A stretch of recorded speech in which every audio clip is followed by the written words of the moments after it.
Hello everybody and welcome back to the Strawberin0 channel. Today I am reacting to The Legend of Excalibur review by MandaloreGaming. Not gonna lie, it was between this and the Northern Journey. And I decided to react to this first because it's just Northern Journey from the brief look I took before recording looked like some kind of indie adventure game or something like that. And it looked really promising. On the other hand, this from like the description and the brief mention on the Wikipedia page that I seen, this seems like quite a disaster. So, and a funny one at that.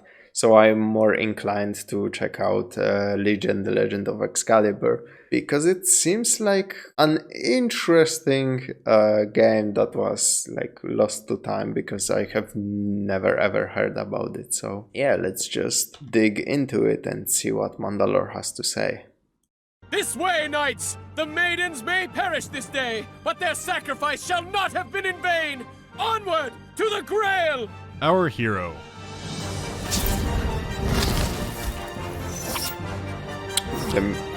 The music do be banging. I'd wager most people know the basic story and characters from the King Arthur legend, which is good because this game isn't going to tell you much, which is ironic with a big title like Legion, The Legend of Excalibur. It was created by 7 studios, founded by ex-Westwood developers, and naturally it was going to be a strategy game, which it still kind of is. By the time it came out exclusively for the PS2, it was more of an action RPG. It actually looks very similar to the Baldur's Gate Dark Alliance game, and I mean the one from 2001 that actually got a pretty nice re-release a few years ago. Not the standalone Dark Alliance game. That one is already bad, but it does have one of my favorite game trailers. See, the old peak for desperately trying to make nerd shit look cool was the Marilyn Manson trailer for Dragon Age. This is culturally significant enough to risk playing the music. I think... Yeah, I was about to say, I think I remember the trailer in question. That was strong enough to hold the crown for nearly 15 years until Dark Alliance broke out the GoPros. I think that'll be the champion for... I saw some memes from that trailer, I think, but I never knew what that was even from, so holy shit. For a good long while, but I am not immune to propaganda, and especially when I was a kid.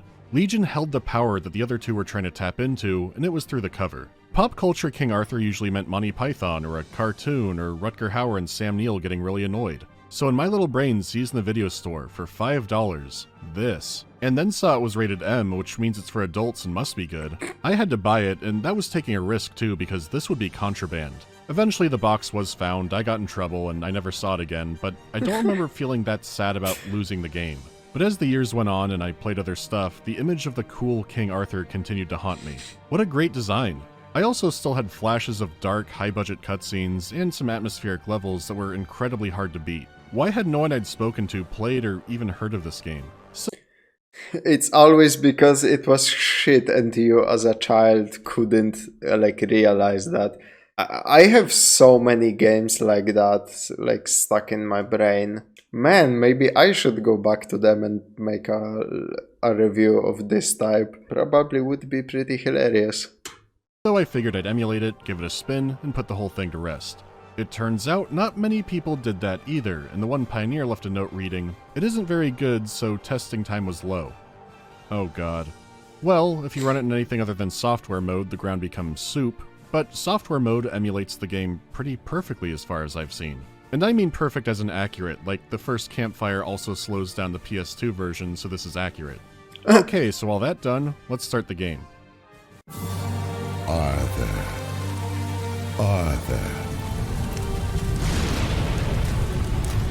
Chaos reigns. The House of Pendragon is falling. Morgan Le Fay, sorceress of the underworld, has taken up arms against her father, Uther. I mean, those are some pretty, badass cutscenes. At least, like, 14-year-old me would think so. King of England. Okay, I'm not... The narration is rock fucking solid, though. Gonna do, it wasn't like that in the legend, or else we'd be here all day. And the Arthur legends did come in all kinds of versions, even back in the time period. It's still worth noting that this might be the most heroic Uther Pendragon portrayal. I don't want your love, Father. I want your kingdom. Morgan Le Fay has been gaining power through her dark sorcery, and Uther Pendragon could put her down. But in this case, he is held back by his love, and instead sends Excalibur into the famous Palantir, which of course allows her to Wolverine him. Arthur, my son. There's not much context to this, and not in the manual either, I checked. But it sets up the villain quickly, and better than that, establishes the dark tone the setting is going for. For 2001, this is an impressive opening, which makes the transition into the main game all the more jarring. I must have been dreaming. I watched Morgan Le Fay slay King Uther, and Excalibur was there. Excalibur? A good omen. You may bring luck to me yet. Arthur has been sent to squire for his brother Sir Kay in an upcoming tournament. Arthur has no skills, no charisma. He's the kind of guy whose head you crack open to look for candy in. And learn to fight before you go on your way? Morgan's army moves closer by the day, and you still hold your sword like a girl. Yeah, a girl King Arthur? That would never catch on. After some arguing and saber-rattling... I heard some things about the Fate series, okay? So I think, I think it cut on just a little bit. From Kay, you get the tutorial. You hold that sword like a girl. Here's a tip. Pressing the X button will execute a basic light attack. Holy whiplash, Batman. God damn. I did love that line in the book, but I'll skip over this shit. There's not much to see in camp except for Excalibur. If you approach it, the wizard Merlin will telepathically tell you that you're not ready for Excalibur, but you will be one day. So instead, talk to the local drunks. Hey, Arthur. I recently Captain Morgan Le Fay. They will rest until all armies still loyal to Uther slain. How can we be loyal to a dead man? Who will take his place? Did you hear something? Go on. I think you have a little too much to drink. You've witnessed two drunks being pulverized by indirect artillery. You are now worthy to wield Excalibur. Ah, just like in the legends. Huh. Apparently it's also a Super Sentai transformation, and I didn't expect that. But what's done is done. You are now the King of England and must defeat Morgan Le Fay and her evil armies. So, let's start with the graphics. I know people who have never touched one like to say it looks like a PS2 game is an insult, but this kind of looks like what they're imagining. They're not horrible for the console, but definitely on the lower end of what it was capable of in 3D. This was likely done to give you more character models on the screen for a bigger fight, which is good. At least on paper. Sometimes the environments do have more detail in them, or effects like a frothing waterfall, or just anything to add a bit of richness to it. Like the mysterious rolling fog effect. I mean, fucking Echo, this is not. In Avalon What is can nice, I say? but it's an effect that works better here because the rest of the game is already murky for rendering purposes. While the cutscenes had a lot of interesting direction and color to them, the game itself looks incredibly dull. There are a few times when lights and shadows can create interesting contrasts, but they happen so rarely I cannot actually find an example to put in here. It is such a muted looking game, and even in areas that look like they should be brighter like these lava pits, it's still just nothing. It was reminding me a lot of AVP Extinction, except even that game could do more with the environment. It could still be dull, but Legion never looks exciting. The character models and little animation bits like the cape are the standout. They're pretty decent for an overhead game, and while playing, can be sliced apart in a few ways. The pure over-the-topness of the gore is the funnest thing in the game to look at. It's also the only time I feel anything from the combat. Sometimes a bad man will stumble backwards or maybe wobble a bit if he's blocking you, but besides an air freshener spritz of blood, you're not getting more until they're dead. You have 3 levels of zoom to go through, with the last being a direct overhead view.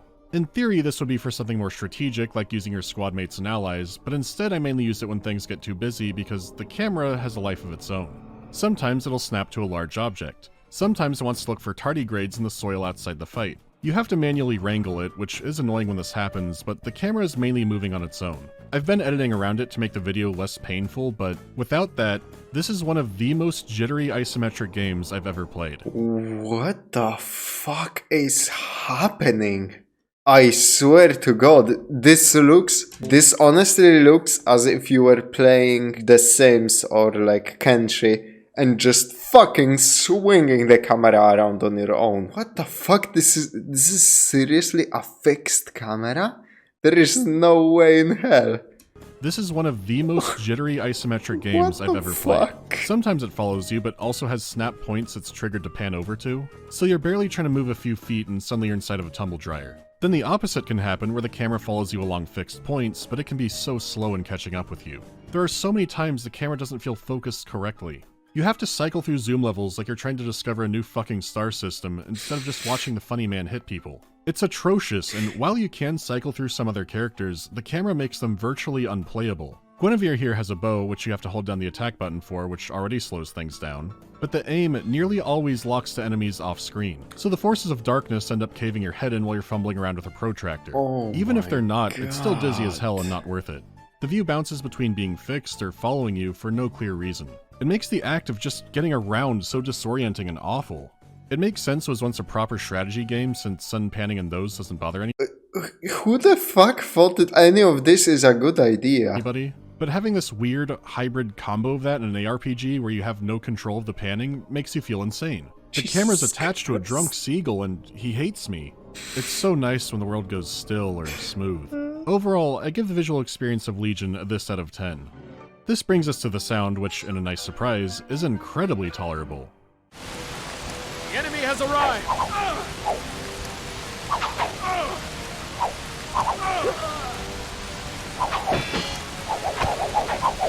It's not great, it's generic and repetitive, but it's not attacking me, and that's where the bar is now. The combat sounds are lacking and the timing of some effects like the gore and screams do seem off. Not all the time, but sometimes you see a man explode and 3 seconds later hear... And that's clearly incorrect.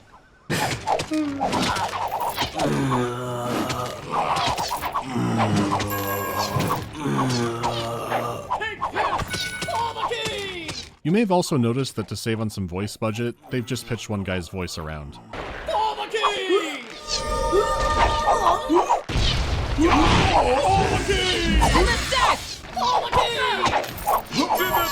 It's quiet. Okay, I take it. Man, that soundbite from Warhammer 40k Fire Warrior. It's just never gonna stop following Mandalore, is it? It's quiet. Back. They're not around all the time, but the random foot soldiers are incredibly grating. The stock battle sounds are serviceable, and the ambience is fine too. It is basic and would not stand up on its own, but the music does cover for it. The soundtrack is something you would pick out of a jar called Adventure Fantasy Game. Lots of strings and horns, very upbeat. It's what you picture a kid humming in his head when he's brandishing a stick in the woods. Some tracks are a little catchy, but there's nothing that's a standout.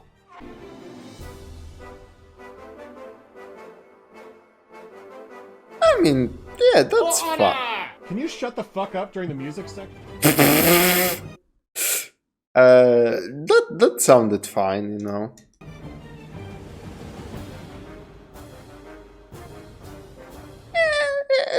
It's okay. Yeah, when I said nothing was the standout, I meant no music in some levels. There's still sound. Just barely. Huh? I don't know how this happened, and yes, it's like this on native PlayStation as well. The music's not amazing, but you don't realize just how much weight it's carrying for the soundscape until it's completely gone. 3 of the 13 missions are like this, including the final mission, which is bizarre on its own, but you double that because this reuses a lot of the previous level, which does have ambient sound and music. You would think this would be simple, but with how complicated video games are and how troubled this development clearly was, maybe having music here made the game kill you. What else can you say about it? I guess the highlight is the voice acting. You hear that, boys? We block his way of transit. Do you bite your thumb at me, sir? What? I don't try to be a hero, you little girly boy. Last chance to clear the way. I haven't time for thuggery. We're gonna kick your ass. Another little fun fact, the camera whiplash happens in the cutscenes as well. The performance of the main cast is all over the place from good to terrible, but the writing can be so clunky that I can't imagine a lot of it being delivered well no matter what. Hey, I don't take orders from you. I'm the king. The king? Well, I didn't vote for you. Boo. You don't vote for... Of course they had to put fucking Monty Python bit in there. Never mind. Find some cover and I'll defend the North Wall. The good news is that between the writing, the delivery, and the awkward gaps in the cutscenes, they've accidentally made King Arthur extremely pathetic. Maybe I was losing my mind, but this got more and more entertaining. The cutscene timing isn't wrong, it's just that everyone hates him. Be careful, my lord. He would like nothing better than to destroy you. You'll have to get in line. I fear it's a trend.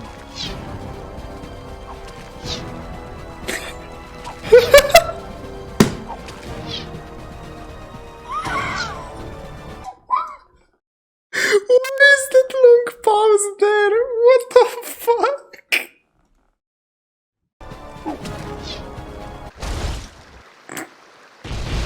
And who are you exactly? My name is not important. I just fucking hate this world. The sound design is also somewhere down in the lake. But despite everything, can the fun of the gameplay salvage it? Well, no. Going back to the basics, combat is simple. As we all know, hitting X is your light attack, and square is your heavy attack. Hit both at the same time, and you'll use a dragon attack, which drains a lot of your stamina. All characters have an ultimate move like this, but it's usually just the same kind of AoE. Spellcasters also just use stamina and don't have magic with a K or something like that, so the combat is kept simple. You also have a block which you can kind of time with early enemies, and it's actually a lot better here than on the PlayStation. Some enemies can be jittery and it's hard to time the attacks, especially when there's like 8 of them, but the PS2's frame rate was all over the place, which made timing this even harder. It won't matter too long because Legion becomes a lawn mowing adventure. That said, there are combos, but it's not mixing your light and heavy attack. Instead, you do it by light attacking. If you attack and sit a moment, your sword will flash. If you hit X on each flash, you do more damage, and eventually a girly twirl. Characters have their own version, but it's always mashing the X button. As you go through the campaign, enemies will drop gold, or you can find... So it's kinda like Witcher 1, if fucking anybody in the audience played that, which was basically you were sitting in front of your fucking screen and just clicking left and left and left and left all over again, and you were basically doing nothing else. Which I guess you can say about a lot of games, but you just have to experience this kind of combat to, like, especially fucking Witcher 1. You just have to experience Witcher's 1 combat to understand what the problem with it is, because it's so hard to explain. Like, holy shit. In this, at least, you are like moving with the stick and hitting square to attack. In Witcher 1, you are doing everything with your fucking mouse. So I bet in some ways this combat was better than Witcher 1, which is the bar is not high for that, so. Also, I fucking hate when he's losing stamina. Look at the little missing bar. It's not centered properly. It's clipping into the health. That's so fucking annoying. I don't know if that's an emulation bug or if that was there in the original, but it keeps distracting me. Holy fuck. It's such a small little couple of pixels on your screen, but it's enough to literally distract me from the rest of the screen. And some hidden throughout the levels. Between missions, you can spend it at the treasury for all kinds of items for your party, or just find items out in the world. These can give you all kinds of stat buffs, and there are even some elemental damage types. You know, holy damage does slightly more to the undead, that kind of deal. There are plenty of character or class specific items, and with all these options, there could be fun build potential in here. Despite everything, there's really not. The items are spread so thin that you don't have many options, and it's obvious what you should be min-maxing inside of that. Plus, it boils down to how much damage do you deal when you mash X. The combat feedback already isn't great, you don't have a huge variety of enemies. Any benefit that could make this work in another game just isn't here. Their one ace in the hole is that you have a party of characters, eventually getting up to 4. You can command them or directly control them with the shoulder buttons, so this should give you more options. You get new fighting abilities, and Arthur's legendary friends. I've seen you at the tournaments. You fight like a girl.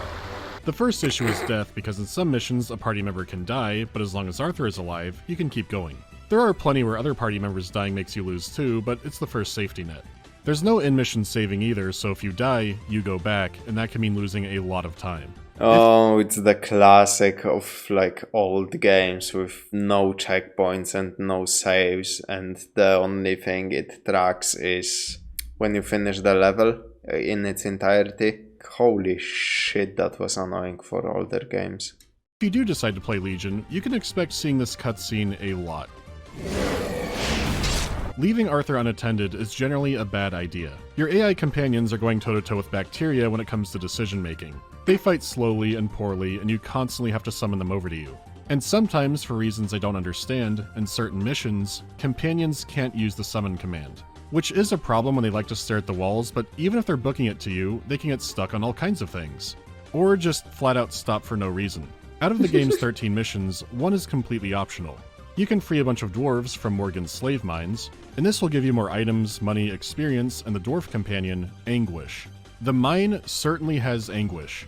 I have suspicion this mission was made optional purely by how often everyone gets stuck inside of the hallways. Even Merlin tries to TCL his way out, but he can't do it. You can get stuck inside crowds of your party members and NPCs, and this can and will happen on many more missions. Jesus Christ, get me out! This is not an adventure. This is herding cats. The chairs at the round table need roller coaster restraints for them. Like, take Percival. You meet him, he's your holy healer, so he should heal the party. Dear Lord, I see dead people! Instead, he never does it, even at full stamina when everyone, including him, is injured. So you have to manually grab him sometimes and force him to do a heal, which is like a ranged attack, and this is assuming he's not stuck somewhere. You're getting them all slowly. That healing value is pathetic. What the fuck? Through the campaign as well, so they won't be as leveled as you or your first party members. So you have to find areas to grind to level them up if you want to play as them to have a chance, but some missions you can't take them along or the companions are already chosen. And again, you're mainly still hitting X unless you have some magic, and most magic is ranged, and ranged sucks. So it's not even a murder hobo gang. You can't have a murder hobo gang if half are shuffling around to a different bus stop. Come back! I mean, who are we kidding? The game's fucking terrible. But here's the thing, right? I can't even fully blame the NPCs for getting stuck, because I do too. There are several bosses that I've lucked out on because they've gotten stuck. And you could be saying, oh, that's a shame, if it was polished up it could be fun, but no. These missions. Oh my god. To be fair, some are simple, unremarkable, clear out the bad men ones, but some are so bad that they left an imprint on me even if I couldn't remember the mission itself. A prime example is on the second level, you're supposed to destroy a bridge before Morgan Le Fay's army crosses it. But I remembered I should go into this corner and start grinding. The bad men come in waves forever here, so you can rack up some easy levels. I remembered to do this because I had to restart the entire campaign back in the day since you only get one save slot. I learned it through a walkthrough and couldn't remember a lot of the game, but could remember this. It was because I'd been stuck in the Black Knight mission and couldn't reliably grind it back then, so I just restarted the whole thing. So I thought I was preparing for that, but a few missions later, you have to defend a village from bandits. You need to travel the map and hunt down the Bandit King, but if a bell rings, it means the town is under attack again and you have to go help, because if you don't, they'll all die and you lose.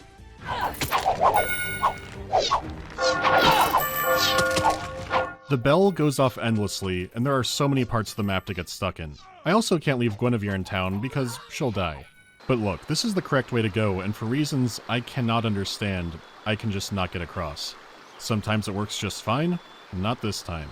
I'm almost across. You can be fighting the boss and the village gets attacked and you lose, which I thought was the peak of it, but no. I was so quick on this time, I thought I had him. Right, Mr. Chivalrous. No way. No fucking way he's gonna lose in a cutscene. There is no possible way he's gonna lose the game in a cutscene. You know what? Do I skip the cutscene? How do I even respond to that? The game has such a habit of making you do tedious, mundane things, and at the very end there's some kind of instant lose scenario waiting for you. The Black Knight is not who I ended up stuck on and is by far not the worst. To start, you have to fight everyone who has ever died while Percy purifies 3 churches. This takes a while, and when you do get the honor of fighting the Black Knight, you learn about his beams of instant obliteration, which means doing the whole thing over again to get back to him. I have heard there's a way you can lead him far through the level to a purified church and he'll instantly die there, maybe from an exploit. But I never got him to follow me, so I'd sit far outside the arena, healing everyone up like it's some kind of MMO boss fight. He did get stuck at one point, which helped, but it still took ages to whittle him down. What I was originally stuck on was the 4th King of Camelot. Each one gives you a trial, and they're tedious and annoying, but not too terrible. Like the first king will heal if you hit him at the wrong time, the second king is always running away from you spawning archers, and the third makes decoys of himself. The final king is the Greed King, and he spawns in gold all around you. If you touch any of it, he grows more powerful. This is tricky since he keeps teleporting around it, and eventually he can just instantly kill you. I cannot stand doing the duel with Lancelot and doing all the trials again just to get back to this point. I could pull it off now, and there were some new challenges like the Red Knight. He can kill you instantly at random, but allegedly this is a bug. There are plenty of moments similar to this, but none come close to the Green Knight. How convenient! Now I can have the Grail and dispose of Morgan's enemy. He may not sound like much, but this is one of the worst boss fights I've played in a Why does he have like a cloud of smell around him? What the fuck? video game. So, for context, Galahad has joined the party in the previous mission. Naturally, he's seeking the Holy Grail, but I'm seeking some levels on him. You can grind him up a bit in that mission, but to make him even would take hours, and I'm not doing that. At first, I tried a new party, figuring Lancelot would take care of Guinevere in the castle, but then I went back to my usual Gwen Percy gang, now with Galahad. First, you have to travel around the map and rescue several Knights Templar. They could be getting attacked by creatures or have also gone crazy, which is convenient since there's a priest who deals with psychos, so that takes a good chunk of time, and then you head to the beach. But you're attacked by Morgan's forces and have to hold out against their waves for a while. And you're also waiting on the ocean waves to recede back so you can cross, but it won't cross all the way and the water is freezing. So you have to time your party crossing the water, and the water hitboxes are not too accurate. And they will take damage, and if you try to do it one at a time, someone will run into the water on their own or die to soldiers. There's also a chance they just run into the water and die before this, which you could keep going if it's not Galahad, but you need everyone. If someone dies last second, you go back. When you finally pass the beach that makes you cold, only Galahad can enter the building. He will then undertake several solo combat trials against hordes of ghosts or soldiers, or the spirit of evil Galahad who will try to trick you into dying instantly, and if you don't do that, you face him in a duel. And all the while, you have to switch back to the main party, which is fighting an onslaught of soldiers who can make it through the cold water just fine. Oh my fucking god, that sounds terrible. Like you have to play 2 combat encounters at the same time. That sounds like shit. Then, when Galahad finally gets the Grail, the Green Knight shows up. And God sounds like a metalhead. Galahad, the power of the Grail is now yours. Fantastic. But once you tear through the Green Knight's bodyguards, this is where it goes to hell. Only the Grail can make him vulnerable. The Grail that Galahad is carrying. So Galahad has to grind up on him with the Cup of Christ to make him vulnerable to damage, but he teleports constantly. If he's not in Grail vulnerable mode, the attacks heal him, and the green squares he's on heal him and damage you. And the more damage he's taken, the faster he teleports and the faster he regenerates. This fight feels like a genuine insanity test. I thought there was a chance I wouldn't be able to beat the game, or else I'd have to start over and really grind up Galahad. Because his class is a cleric, so even with great items, he doesn't do a ton of damage. I also tried moving the entire party away so only Galahad could do damage to him, but his output is so low there's no chance of doing any meaningful damage to him before he teleports and starts healing it up again. And if you somehow luck out and do, he starts teleporting faster and you'll never catch him. Where the Green Knight is running doesn't always mean he'll teleport there, and even if he does, you're not going to do much. You need the whole gang to lay into him, but only when Galahad is close, and he's constantly moving around. And he's still dishing out damage, so sometimes you need to retreat and heal up your own guys, and he's already healed by then. And that sounds like a fucking nightmare. If you die, you go through everything all over again. Oh my god. Good god.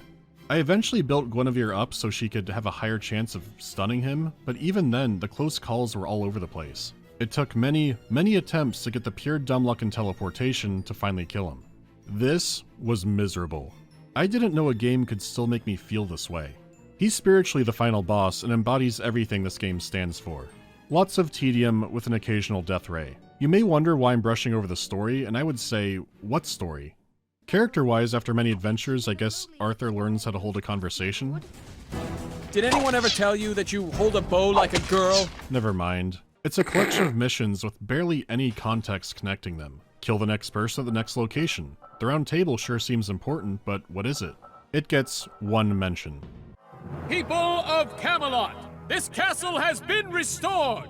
Morgan's tyranny goes no further. My knights now have a place to call home.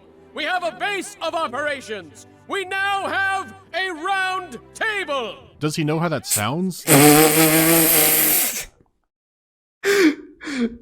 He surely is excited about having some new furniture. Meaningless. Good people, we have a castle. We own an ottoman. I don't care. And the game doesn't either, because when you finally do get to Morgan, she has no voice acting. At least until she does. Lamar? Fine then. I've opened the way. Come face your death. She dies so quickly. After all these years, I didn't think it would end quite this badly, but that's how things go sometimes. No! Ah! Master! Why? Ew, that hurts. Give me another chance! I have them now! Shang Tsung? What the hell is he doing here?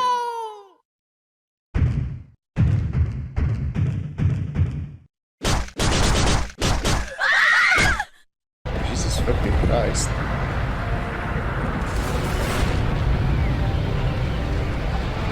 Bye!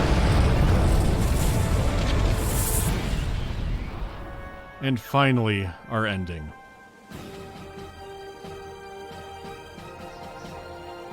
What? What's happening to his arm? Then it sends you to the main menu. There are no credits, your save is wiped, enjoy your day. What? The extras menu has cutscenes that never appear in the It actually wipes your fucking save data. What the fuck kind of game does that after you finish it? game, likely made for the old strategy version. Which do look great, but there's no telling how the game itself looked at this point, especially when it took such a big shift. There's also a trailer for the Defender reboot, and I'm realizing that's why I bought the Defender reboot, but I remember that game being fun. Wasn't it? They also have an entire sequence telling the story of the Sword in the Stone, just not the one they used in the game, or anywhere. I'm okay with this being a mystery. Everyone has that bad game they have fond memories of, and this one is mine with a very large gap between those two. It can still be fun and satisfying to mash a button and watch someone die, but there are far better games for that. This is a miserable, terrible, broken game, but I will remember it until the day I die. I guess this is my chance to read about other people who also played it, because in itself, the only remarkable things are a striking design for a suit of armor, and the level of pain it can dish out. Everyone has their own unheard of, not needing to be dug up game, and this was mine. It feels like a long brain itch taken care of. Anyhow, there has been a lot of fantasy lately, and I don't want to get back into the Warhammer stuff yet, so come back next time for a sci-fi turn. This OST is quite good. Do I find nostalgia? I mean, this specific song. I like it a lot.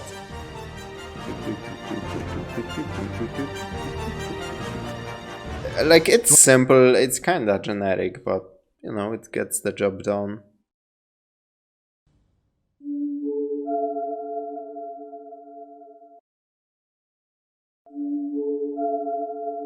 The battle is at hand! This way, knights! The maidens... Yeah, that's everything from me for today. I will catch you in the next one, I guess, and stay safe out there, friends. You never know when the pigs are going to attack. Ain't that the f***ing truth?